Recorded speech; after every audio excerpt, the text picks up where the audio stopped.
Whether you feel like four chicks or the four faces of God, you got to live set apart today.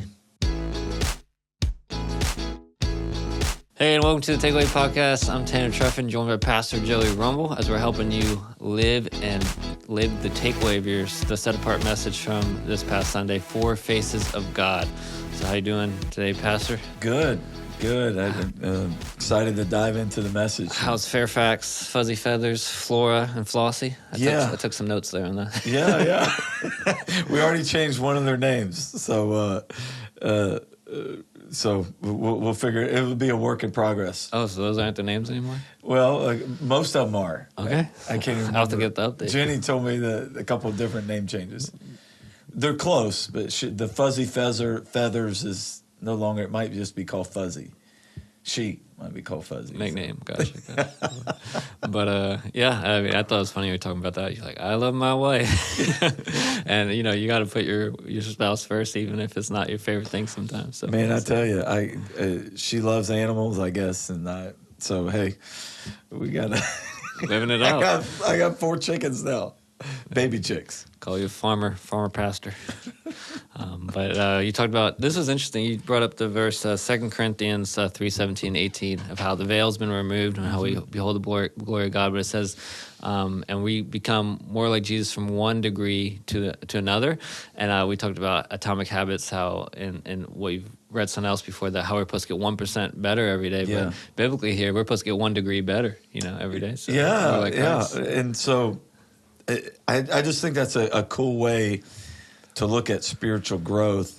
Obviously, God grows us in so many different, unique ways, and it's not a performance thing.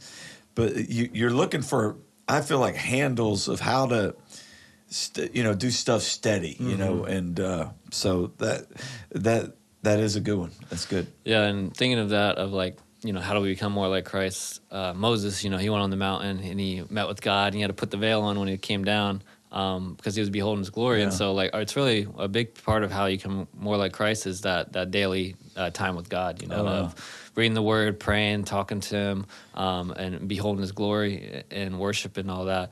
And that helps us become more like Christ. And so you talked about desire, discipline, delight. A big part of having that, the face of the lion of following God and loving Him more is, disciplining yourself to have that time with God so that you can become more like Christ. Yeah, and today, for my personal time with the Lord, it was powerful. I was, my white notebook that we shared multiple times in here, I actually took a moment to write down some other encounters with God I've had.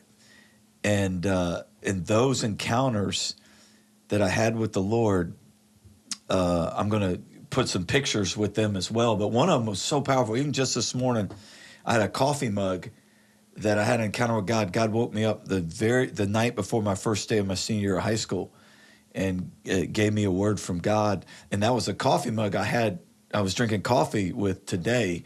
And I knew that was the verses, but I didn't even think and put it together that was a coffee mug I was using today. And so that was one of the ones I was writing it out. So it's just powerful to continue just to remember what God's done in your life. Man, so you're having God moments just this morning? Yeah, just this morning. That's right. Just rub that off.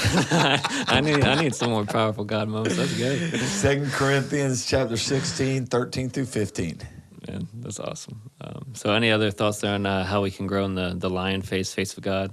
1 Corinthians 16, 13 through 15. Be watchful, stand firm in the faith, act like men, be strong. Let all that you do be done in love. That was what the Lord spoke to me years and years ago before in high school. But so the face of the lion, what I shared and developed there. So making sure we live a life that honors God, put God first. How about you? What was resonated there with you? Yeah, no, I think what you just shared makes so much sense. Like if you're going to say you love God and you put Him first, but you're living in a life that doesn't please God, and I'm like, do you really love God? So Yeah. it's just living holy unto Him, trying to be pure in all you do, all that type of stuff. Live set apart. Yeah, Yep. it's huge. And then you leaned into the face of the man, which could be the Gospel of Luke, and that we're really supposed to love others. So the practical things there you talked about is see the value in every person, speak God's encouragement over people, see myself as bringing the good news. And so all those things are some practical ways to love people. Yeah, and that's great for. I just feel like this is a time of season in Lent leading up to Easter that people are more open to come to church and have spiritual conversations. So you look for those seasons where it's ripe for the harvest even more so. And I'm convinced right now, just in America, it's just ripe for harvest. People are just more open to the things of God right now, and I'm praying that doesn't stop. So we need to fill it with the good news, but also inviting people to Easter and the outdoor service, looking at those, the Easter egg hunt and the Palm Sunday there with outdoor service is great opportunities to love people well, and then just encouraging one another. I mean, we just need to be speaking life into one another, and so it's just huge. I came out of that meeting, and I was letting you know, man, you are a multi-talented person. You are gifted in so many different areas. And then you said, yeah, but I got multiple weaknesses too. I said, but we all do. Yeah. We all have multiple weaknesses. You were speaking some oxygen. That was good stuff. Yeah, thank you. So that's huge. You don't want to be was Maxwell, I can't think of his first name. John Maxwell says, you want to be a fountain overflowing with life, pouring out on other people instead of being a drain. We're just sucking the life out of everyone. Yeah, and so that's huge. Just being that type of person. And in 1 John 4, if you say you love God but you hate your brother, you're a liar. Yeah. So it's huge. If you want to have the face of the lion too, you got to have the face of the man and really love people well. So. Yeah, and you had texted me that verse after the first service, and I quoted it, halfway quoted it in the next two services. And just for me, it was that fight I had with my brother right after I prayed. Bam, and so remembered, I don't think it was, I'm hoping not. I'm going to have to ask Uncle Danny about that. I'm hoping not. He probably doesn't even remember the fight. I remember because I had just spent time with the Lord, and literally less than a minute, we got in a fight. So we just got to continue to make sure if you say you love God, you got to love people. Yeah, and you're his representation. You're representing him as a Christian now, and so you don't want to bring a bad reputation of Christ by your actions and the way you treat people. So it's huge. And then you lean in the face of the eagle, which could be the book of Matthew, about being all in. If you're going to do it right. Yeah. Do more than what others expect, and do it even before you're asked. Are some ways to have that eagle of excellence there. Yeah, and that's where we first of all, the book Daniel stands out as that eagle, that face of excellence, and we're going to dive into Daniel next week in the Son of Man series. He's so distinguished himself, and so we just got to make sure because your small habits lead to big results anyway. So make sure that you do all things well unto the Lord, showing up on time, following up with, hey. I just had a guy in our church, we were talking, say, hey, let's get together and let's meet, because we're following up. He was leading the ministry in our church. And I was like, as we were chatting, I said, but this is what I said. I said, I'll shoot you a text so that we start working on getting it on the calendar. And so making sure, and I did. I followed up immediately and sent the text. So we got to keep doing all those little things well. I think it's big. Yeah, having someone hold you accountable like that really increases your chance of getting it done. So that's smart. And you talk about, our core value there, or cultural value is serve wholeheartedly. So just give God your all, if you're going to do it. So pursue excellence. That you need to give God your all with serve wholeheartedly. It's big. And so the last one was face of the ox, which could be the Gospel of Mark with the most healings and miracles. And we want to choose joy, have the good attitude.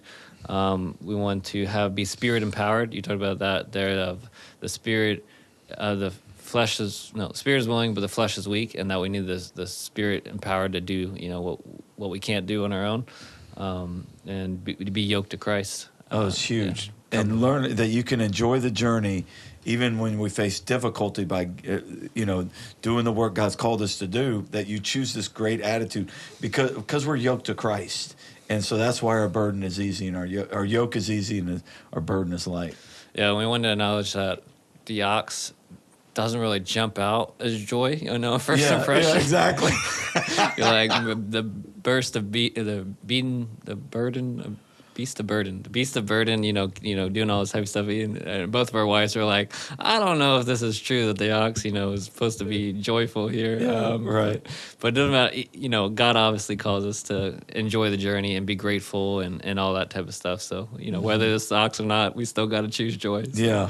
Yeah. And so we were connecting our cultural values with the different faces of the glory of God.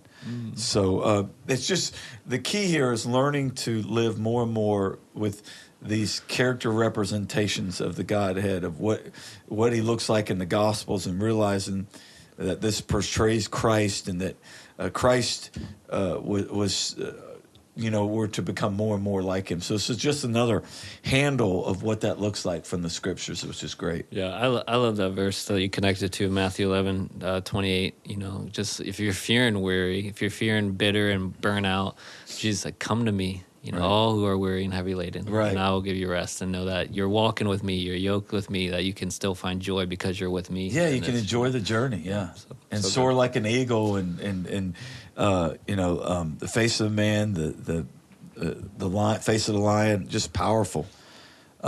So a big shout out to Chris Hodges, who really I felt like presented great. The four Gospels being a different reflection of the faces of God. And also, just those two scriptures of Revelations and Ezekiel, I feel like Chris has done a great job developing those. And I used a lot of his input here, and this message was just so great, so helpful. And it's just exciting to be in Ezekiel and see how that tags in with Revelations. Yeah. And tags in with 2 Corinthians and Ezekiel 36, and it's just rich. Super cool. And a great handle is, as you talked about on Sunday, is you look at these four things and look at it like, hey, what am I best at here, and what am I worst at? Yeah. Which face comes more naturally for me and which one is not. Like for myself, I know that the man face, loving people, is a more natural bent for me. I'm a good listener and care for people well. But then when it comes to the eagle, I don't. Mary was just talking about when we were hanging pictures in our house the other day. I'm just like eyeballing it, using my fingers as spacers, where other people have it lined up just right, and I don't always do things as excellently as probably I should. And so that's an area I could grow in. Yeah, so understanding, where you're strong, where you're weak. And right now I feel like my relationship with God, my God time is really strong. My weakness, man, there's several of them. So I feel like enjoy the journey right now has been a little bit more of a challenge for me. So that's kind of the one that I'm saying, hey, let's make sure that we choose joy. You choose a great attitude in every situation. But I can see weaknesses in the others as well. I need to shore up as well. But that's kind of one of the ones I see. That's good. Yeah, so that's my takeaway. Anything to add on your takeaway? Yeah, I mean, we came through Ezekiel. The big thing is live set apart, that they were judged because they would not live holy, honor God. We need to make sure our lives are lived set apart. The Holy Spirit lives within us, so there's no excuse. God empowers us to live the life He's called us to live. So, man, that's coming out of Ezekiel. Now we're going into Daniel to so distinguish yourself. We're going to look at right at the beginning how they tried to brainwash the children of Israel that were in bondage and give them different names. I can't wait till next week we dive into that. Oh yeah, it's huge. Daniel's gonna be powerful. You don't want to miss it. Yeah, cool. Well, Sunbrook Church, what is your takeaway? If you want to make headway, you need a takeaway. And also a helpful thing, if you can think of a takeaway, think about a specific time and place you're going to do that takeaway. It'll help make sure you get it done. So God bless you guys. Thanks for listening. I'll see you next time.